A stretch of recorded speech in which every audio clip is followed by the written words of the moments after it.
Boa noite. Tá tendo uma sequência de estudos que tá sendo pelo Ministério da Mulher, e o estudo dessa noite traz como título Sobre o Inimigo da Vida.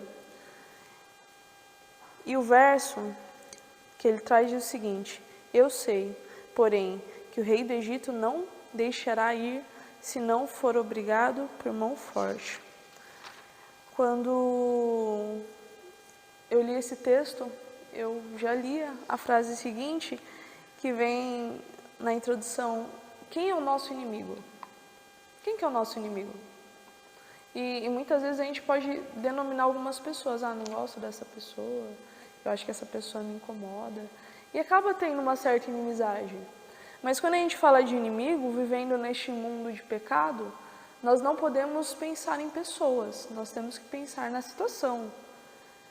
E o nosso inimigo, nós sabemos quem é. Não são as pessoas, é Satanás. Tem um acadêmico inglês que ele diz o seguinte: Robert Burton, o maior inimigo do homem é o homem. Ele viveu 62 anos e faleceu em 1640. E ele nem chegou a viver esse período que nós estamos, os ataques terroristas, mortes, guerras e violência e tudo mais. Ele nem chegou a viver. Teve sim as situações que ele passou, mas hoje em dia está muito pior. E não resta dúvida que a gente possa pensar que o homem causa dor e sofrimento para as outras pessoas. Então nós estamos vivendo num mundo onde a gente fica pensando da situação das pessoas. E muitas vezes até dentro da igreja nós temos algumas pessoas que a gente cria uma certa inimizade. Mas se a gente está criando uma certa inimizade com as pessoas que nós dizemos que são nossos irmãos, nós estamos no lugar errado, porque o nosso único inimigo é Satanás. Cristo é o nosso amigo e nós somos irmãos porque nós pensamos no mesmo lugar que é o céu. E isso me faz pensar que nós estamos almejando algo melhor. O que nós almejamos hoje? Pensem, o que eu almejo hoje? Ter um carro melhor, uma casa melhor, uma bicicleta melhor? O que é? Muitas vezes pode ser que a gente esteja almejando coisas mundanas também. Mas, como nós sabemos que em Apocalipse descreve um pedacinho do céu, nem é o que a gente nunca chegou a ver e nunca vai imaginar, porque sempre vai ser melhor.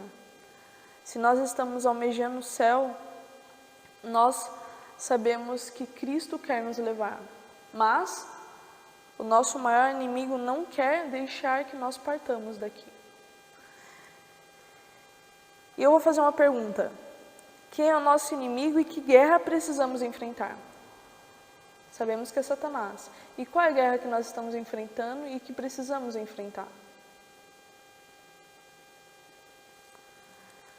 Em agosto de 1945, teve um dos maiores tristes registros históricos, a tragédia em Hiroshima e Nagasaki. Foi lançado uma bomba que ela destruiu ali, aquele local. E uma sobrevivente, uma senhora, o nome dela é Teruko Ueno, ela relatou o seguinte: não estive no inferno, então não sei como é, mas o inferno é provavelmente o que passamos. Nunca deve ser permitido que aconteça novamente. O sofrimento, ele também é uma coisa muito ruim. E muitas vezes a gente está ali naquela situação e falando: nossa, o meu inimigo foi quem lançou a bomba. O meu inimigo é quem me fere com as palavras. O meu inimigo é meu vizinho. O meu inimigo é meu marido, é minha esposa. O meu inimigo é meu irmão. Mas não é. Nós estamos vivendo uma luta que ela não nos pertence. Eu fico imaginando o céu, Jesus e Satanás ali naquela guerra, né? Porque Satanás, ele queria o que não lhe era permitido, porque não lhe pertencia.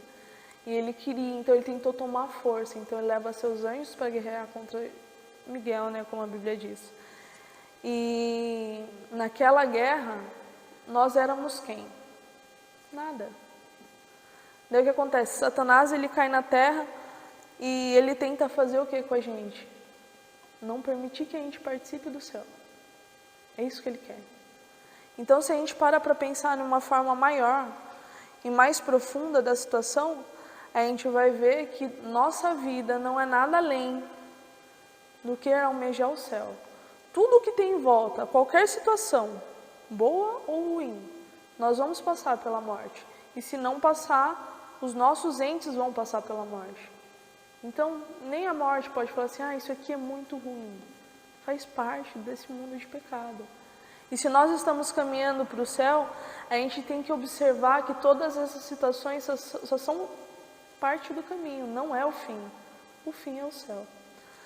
O livro aqui relata o seguinte: Satanás está movimentando seus exércitos. Estamos nós individualmente preparados para o terrível conflito que está mesmo à nossa frente? Estamos preparando nossos filhos para a grande crise?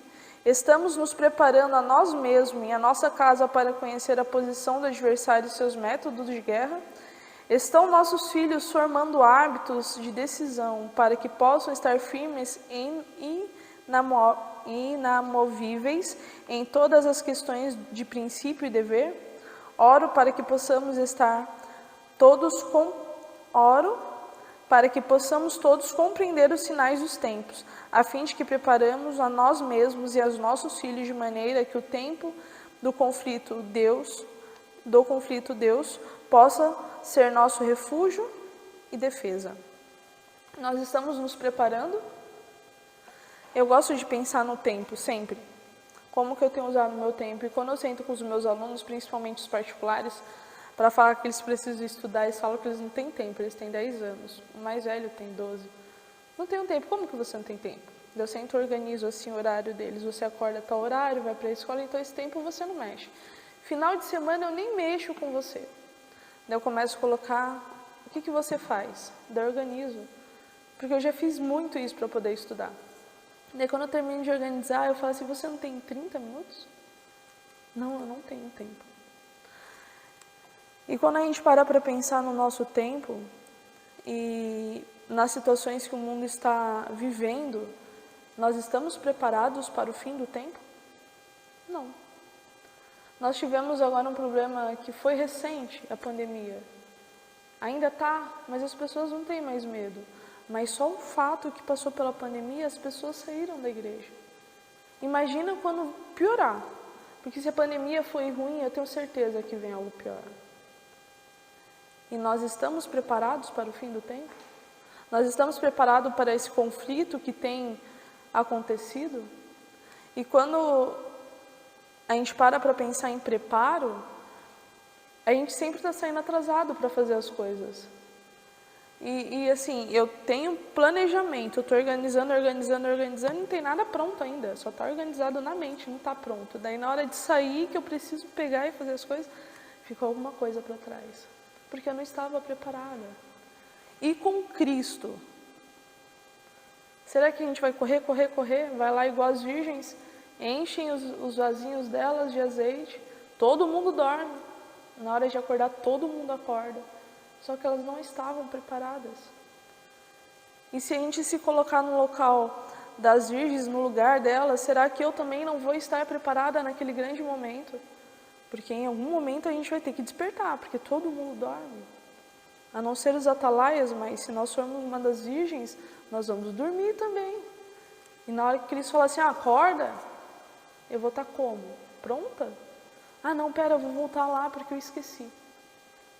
Então esse preparo ele é muito importante para que a gente possa estar cada dia se organizando com Deus. Senhor, o que eu tenho que fazer? Será que a gente está vendo as vozes de Deus na nossa vida? Não faz isso porque isso vai te fazer mal, ou a gente nem escuta mais Deus na nossa vida, encaminhando o que a gente precisa fazer. Satanás, ele tem várias armadilhas.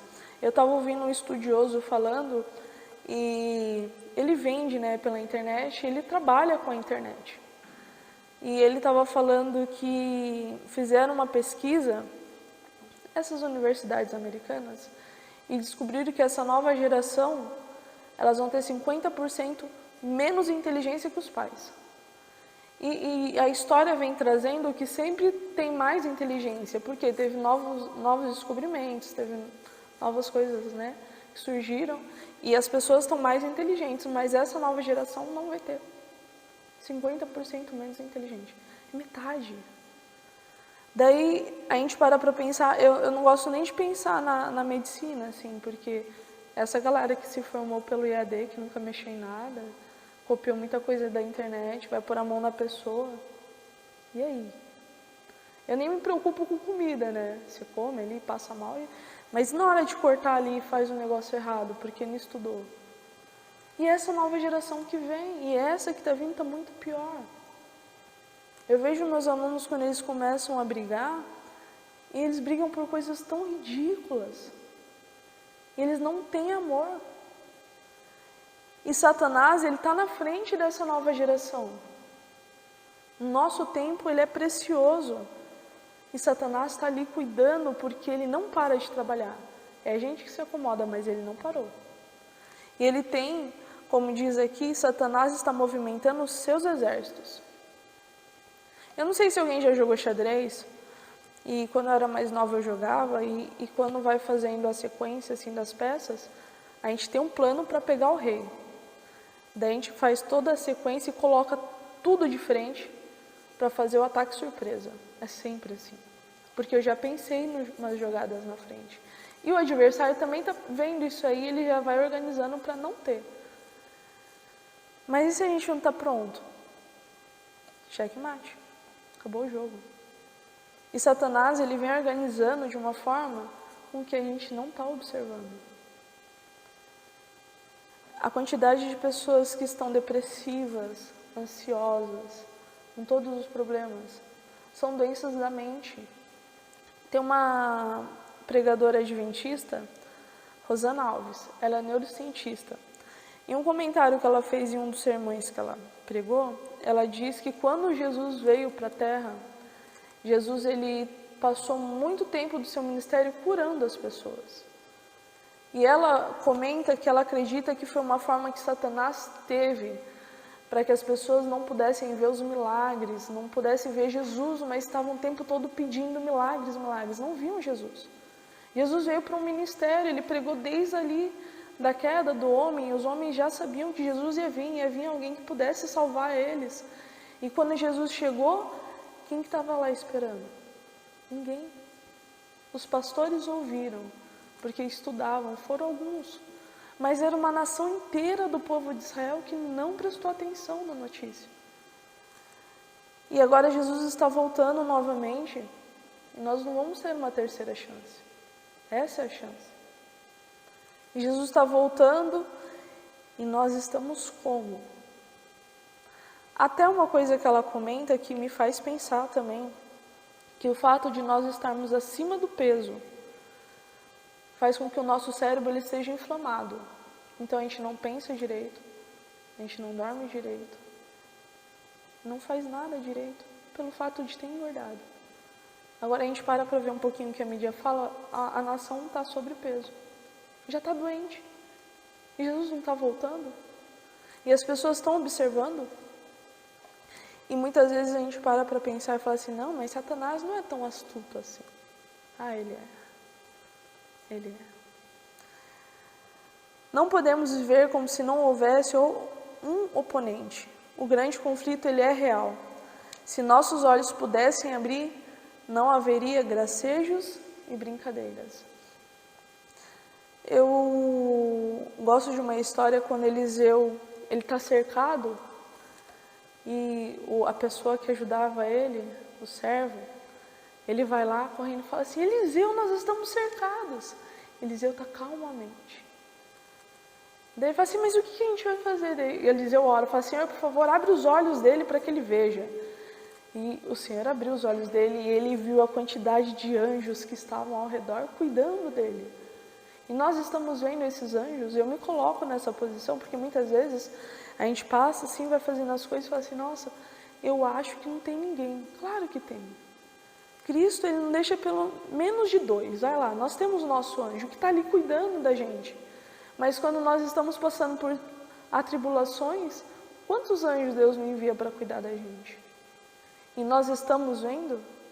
Mas da mesma forma que nós não estamos vendo os anjos, e os anjos de Satanás? Porque eles estão trabalhando. Aquela vontade de fazer uma coisa errada. Quem que dá essa vontade de fazer uma coisa errada? Olha, você tem essa oportunidade de fazer. Ninguém está vendo. Quando nós lemos a oração que Cristo ensina, ele fala, e orais para não entrar em tentação. Como assim não entrar em tentação? Você tem a opção de não ir lá. Desvia o caminho e vai para outro lugar. Satanás, ele não brinca. E muitas vezes nós não estamos vendo, mas os anjos dele também estão à nossa volta, se nós não estivermos com Cristo. Então nós temos que nos juntar ali com Cristo para que nós não venhamos a sofrer as consequências desse mundo perverso.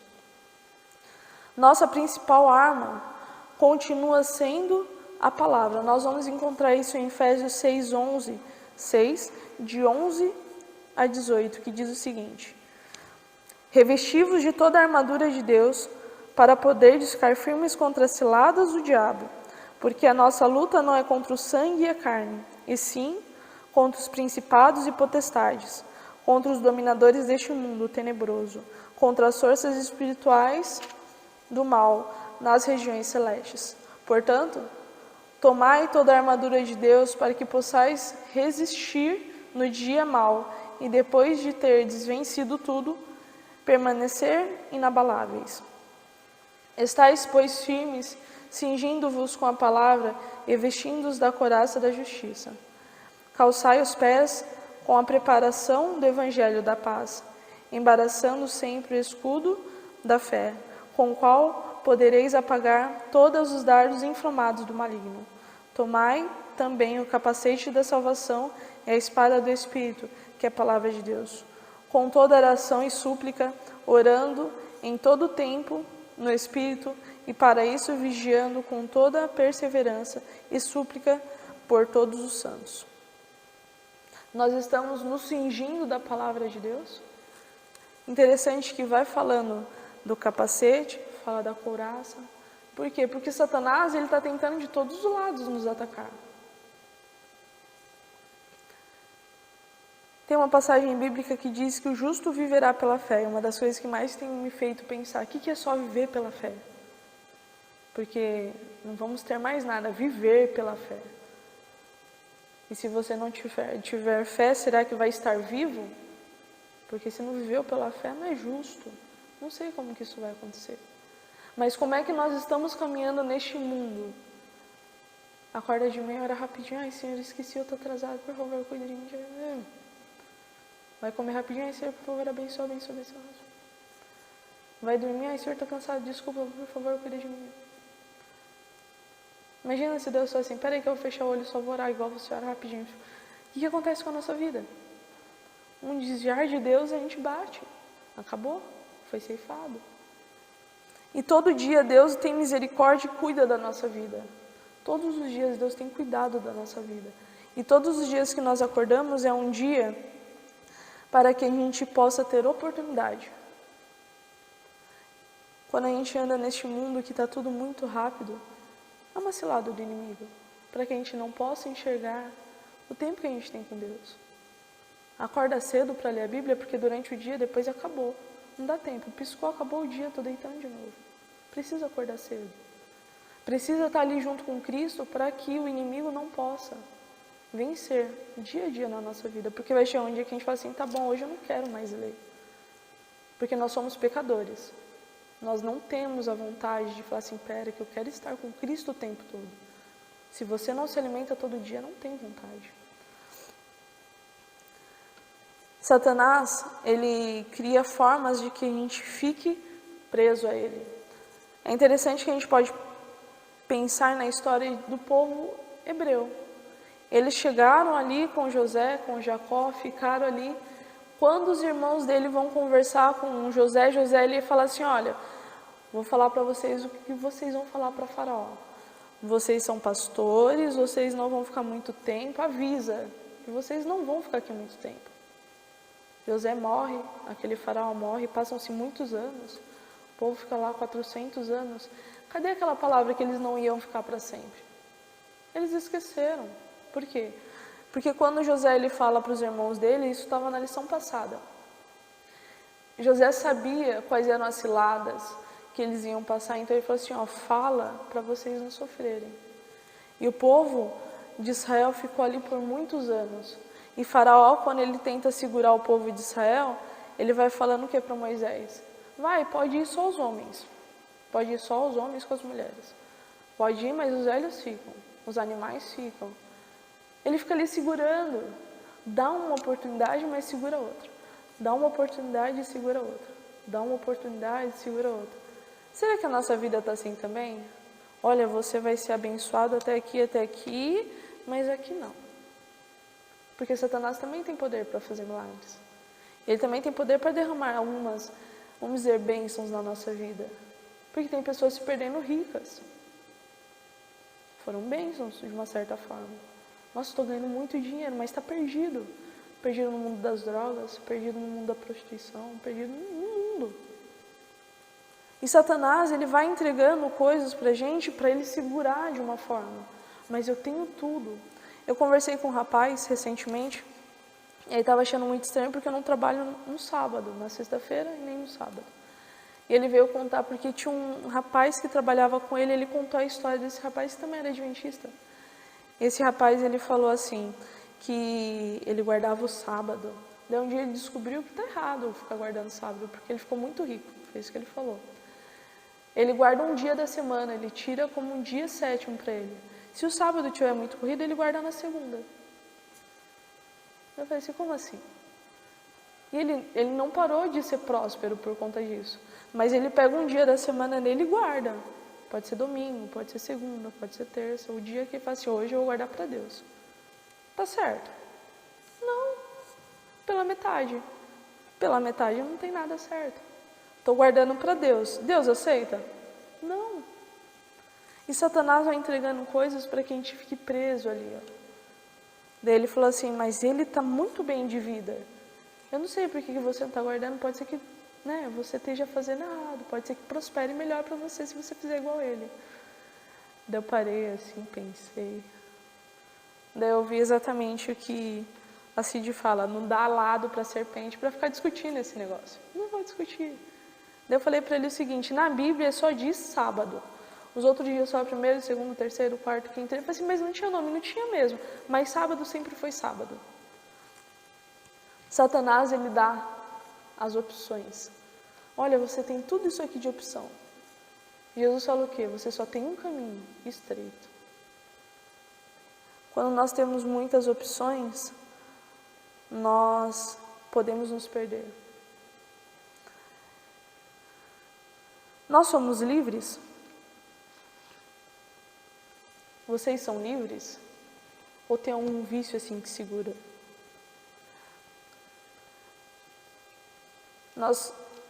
Eu não sei se alguém já ouviu que fala assim, eu já ouvi.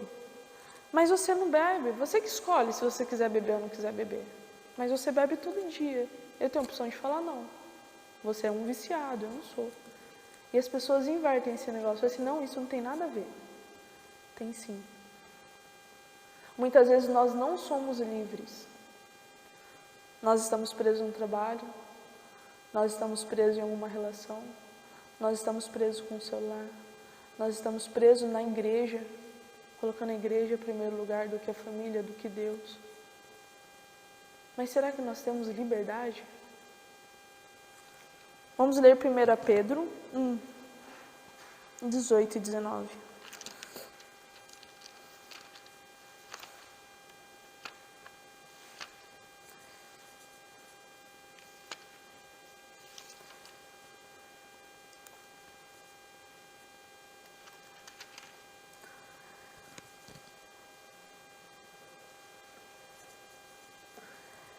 Diz o seguinte, sabendo que não foi mediante coisas corruptíveis, como prata ou ouro, que foste resgatados do vosso fútil procedimento que vossos pais vos legaram, mas pelo precioso sangue, como de cordeiro sem defeito e sem mácula, o sangue de Cristo. Nós muitas vezes falamos assim, eu não mereço. não mereço. Mas Cristo, Ele pagou um preço que eu não conseguiria pagar. Não posso falar assim, vou pagar pelo meu preço. Eu nem tenho condições de fazer isso. Mas Cristo morreu por mim. Se Cristo já me deu a liberdade, por que eu permito que o inimigo me prenda em alguma coisa? Como é que é andar livre? Sem falar assim, eu preciso trabalhar. Como é que estar livre? Vocês sabem qual é a história do filho pródigo? O filho pródigo, ele sai da casa dele e ele se perde em algum momento da vida dele. E ele se perdeu porque ele teve más companhias. O livro traz a história de um rapaz que ele sai da casa dele, fala que não vai sair da fé dele, e quando ele sai, ele começa a andar com pessoas erradas. E a mãe da namorada dele fala que ele nunca mais vai sair da vida que ele está naquele momento. Porque ela ouviu isso num terreiro. Ela era da macumba. E como é que uma pessoa que vai lá naquela situação lá, que vai para onde ela acha que é um local certo de estar, ela fala que ele está preso ali porque foi uma escolha dele. E na Bíblia diz o seguinte: as más conversações corrompem os bons costumes.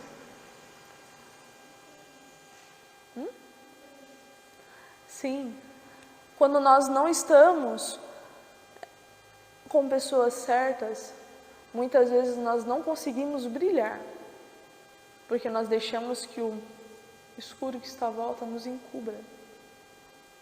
Se nós estamos andando neste mundo, onde nós temos que ser luz, estar com Cristo, permitir que Cristo nos guie, muitas vezes a gente vai se perdendo, é porque algumas pessoas que estão à nossa volta também não são pessoas certas. Se eu não conseguir levar a palavra para ela e se eu nunca falei, eu tenho que fazer o meu papel. Mas se ela não aceitou, é melhor não continuar perto dessa pessoa. Porque essa pessoa, ela pode me desviar do caminho certo.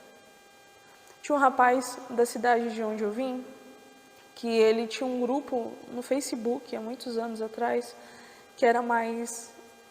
Tinham mais grupos, né? Eles se conversavam mais pelos grupos. E ele ajudava aquelas pessoas que tinham vontade de se cortar, se mutilavam, né? E ele era um pregador, ele pregava sempre. E passou um tempo, ele mudou completamente. Ele tinha se furado todo, tatuado, ele também estava se cortando. O que foi que aconteceu? Que ele foi para ajudar e voltou igual. A gente sabe que quando nós encontramos a Jesus, tudo que tem de mal sai. Mas se a gente larga de Jesus, a Bíblia fala que tem um demônio que passa. Viu que a casa está vazia, ele volta e traz mais 7. São as ciladas do inimigo. Nós estamos caminhando para um lugar onde não haverá mais dor, não haverá mais sofrimento. Mas enquanto nós estivermos aqui na terra, nós não podemos estar caminhando numa situação que vai nos levar para o buraco e permitir que o inimigo faça ciladas. Faraó, ele tentou o tempo todo fazer com que o povo ficasse. Daí Jesus mandava uma praga e falava assim, não, agora vai. Cessava a praga, não, só vai metade. Segura ali, segura ali. Será que nós estamos aceitando esse segura também na nossa vida? A vitória não nos pertence. A vitória é de Deus. Cristo, ele já venceu por nós.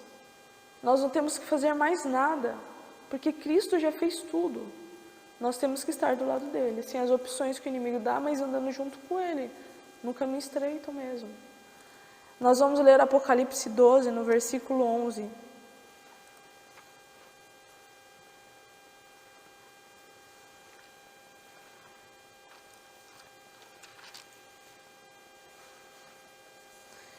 Que diz o seguinte: eles, pois, o venceram por causa do sangue do Cordeiro e por causa da palavra do testemunho que deram, e mesmo em face da morte, não amaram a própria vida. Eles venceram. Será que nós vamos estar ali na hora que falar assim, eles venceram? Que não amaram as coisas deste mundo. Estava ali pela vida, mas mesmo assim não negaram a Cristo. Que nós possamos estar prontos para a caminhada celestial. Que nós possamos permitir que Cristo se faça presente e que o inimigo não venha armar ciladas. E quando ele estiver organizando, nós possamos estar alerta para estar desviando deste caminho. E se em alguns lugares nós não conseguimos nos desviar, que Cristo coloque seus anjos, que nós possamos ver que nós não estamos sozinhos. Amém? Para finalizar, nós vamos cantar o hino 355. Ao som, nos coloquemos de pé.